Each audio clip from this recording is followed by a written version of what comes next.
साल पहले आज ही का वो दिन था जब कश्मीर की शांत वादियों में एक ऐसी चीख गूंजी जिसने पूरे देश को हिलाकर रख दिया था। तो आज हम पहलगाम के उसी आतंकी हमले को देखेंगे, एक ऐसी कहानी जो दर्द, बहादुरी और कुछ ऐसे सवालों से भरी है जिनका जवाब आज भी बाकी है। उनके बिना जिंदगी सूनी, ये शब्द हैं गुलनाज अख्तर के, आदिल हुसैन शाह जो उस हमले में मारे गए थे, उनकी पत्नी।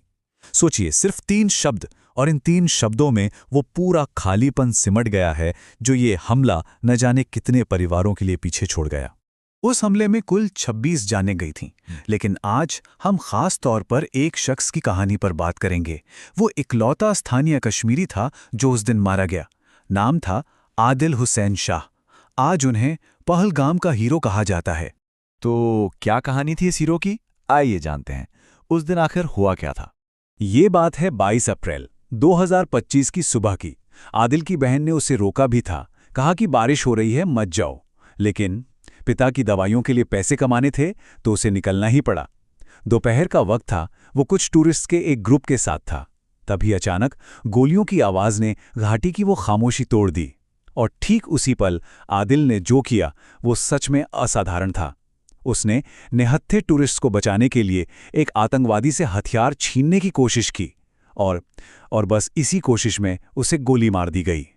एक चश्मदीद, एक आई विटनेस का बयान इस हमले की जो भयावह सच्चाई है उसे सामने लाता है। उन्होंने बताया, उन्होंने हमारे नाम पूछे और फिर गोलियां चलानी शुरू कर दी। मतलब ये कोई अंधाधुंध फायरिंग नहीं थी, ये एक सोची समझी साजिश थी। पहचान कंफर्म करने के बाद लोगों को मारा गया था। जब गोलियों की आवाज़ थमी तब तक 26 जिंदगियां खत्म हो चुकी थीं। इनमें 25 टूरिस्ट थे और एक स्थानीय हीरो आदिल हुसैन शाह। हमले की जिम्मेदारी पाकिस्तान बेस्ड आतंकी संगठन लश्कर-ए-तैयबा ने ली थी। जाहिर है, इस बर्बर हमले ने हमारी सिक्योरिटी एजेंसीज को हिलाकर रख दिया। और इसके बाद जो शुरू हुआ वो था 93 दिनों तक चलने वाला एक बहुत बड़ा ऑपरेशन। जवाब में इंडियन आर्मी ने लॉन्च किया ऑपरेशन महादेव। और ये सिर्फ एक मिलिट्री ऑपरेशन नहीं था, ये एक संकल्प था उन 3 आतंकियों को ढूंढकर खत्म करने का जो इस हमले के लिए सीधे सीधे जिम्मेदार थे। पूरे 93 दिन, सोचिए, 3 महीने हमारे सुरक्षा बल लगातार उन पहाड़ों में डटे रहे। ये नंबर ही अपने आप में बताता है कि उनका इरादा कितना मजबूत था और ये मिशन कितना ज्यादा मुश्किल। तो सवाल ये है कि ये मिशन इतना मुश्किल था क्यों? जरा सोच कर देखिए।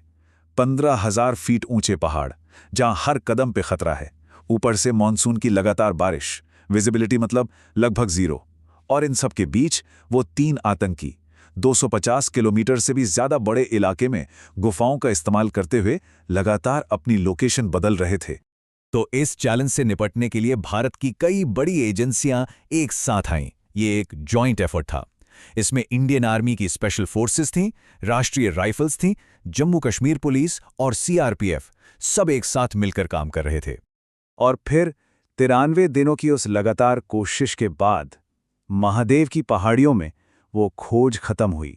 ऑपरेशन महादेव कामयाब रहा और तीनों हमलावर मारे गए। हमलावर तो मारे गए, ठीक है, लेकिन उस हमले ने घाटी की सिक्योरिटी पर कई गहरे सवाल खड़े कर दिए। तो आज की तारीख में उस जन्नत की निगरानी कैसे हो रही है? देखिए, एक तरफ तो एनआईए ने हमले के मास्टरमाइंड की पहचान की, साजिद जट, जो माना जाता है कि पाकिस्तान में छिपा है। तो ये हुआ थ्रेट। और दूसरी तरफ जमीनी लेवल पर सिक्योरिटी को और टाइट किया गया है। अब पहलगाम में एक नया क्यूआर कोड बेस्ड सिस्टम लागू है। इससे क्या होता है, जितने भी सर्विस प्रोवाइडर्स हैं, पुनी वाले, वेंडर्स, सबकी जानकारी वेरीफाई और ट्रैक की जा सकती है। तो आप देख सकते हैं, एक तरफ खतरा है और दूसरी तरफ उसका जवाब। इस हमले का असर फौरन देखने को मिला। सिक्योरिटी रीजंस की वजह से पूरे इलाके में करीब 50 टूरिस्ट स्पॉट्स पर ताले लग गए, बंद कर दिए गए। और अब 1 साल बाद उम्मीद की एक किरण भी है। पूरी तरह से सिक्योरिटी ऑडिट करने के बाद उन 50 बंद जगहों में से 14 को अब फिर से खोल दिया गया है। कह सकते हैं कि नॉर्मल हालात की तरफ ये एक धीमा लेकिन मजबूत कदम है। लेकिन इस हमले के पीछे जो बड़ी तस्वीर है, उस पर भी सवाल उठते हैं। कई पॉलिटिकल एक्टिविस्ट्स का यह मानना है कि पाकिस्तान अपनी जमीन पर मौजूद टेरर नेटवर्क्स के खिलाफ कोई ठोस कार्रवाई नहीं कर पाता और यही वजह है कि ऐसे हमले बार बार होते रहते हैं। तो चलिए अब देखते हैं कि आज पहलगाम की तस्वीर क्या है। 1 साल बाद वहां क्या बदला है? देखिए, आज पहलगाम में एक मिलीजुली सी तस्वीर दिखती है। टूरिस्ट धीरे धीरे लौट तो रहे हैं, लेकिन संख्या अभी भी हमले से पहले के मुकाबले काफ़ी कम है। जाहिर है, लोकल बिजनेस और टूरिज्म की इकॉनमी अभी भी रिकवर कर रही है। उन 26 पीड़ितों की याद में पहलगाम में एक मेमोरियल भी बनाया गया है, जो उस काले दिन की याद दिलाता है। लेकिन सबसे ज़रूरी बात यह है कि वहाँ के स्थानीय कश्मीरियों ने इस हिंसा की ज़ोरदार निंदा की है और ये साफ किया है कि आतंकवाद के लिए उनके समाज में कोई जगह नहीं है। और आखिर में हम वापस वहीं आते हैं जहां से शुरू किया था, गुलनाज अख्तर के पास। उनके शब्द उस दर्द और गर्व के मिले जुले एहसास को बयां करते हैं। वो कहती हैं, मुझे बहुत गर्व है कि आदिल पर्यटकों को बचाते हुए शहीद हुए। तो 1 साल बाद टूरिस्ट लौट रहे हैं और उनके साथ उम्मीदें भी लौट रही हैं।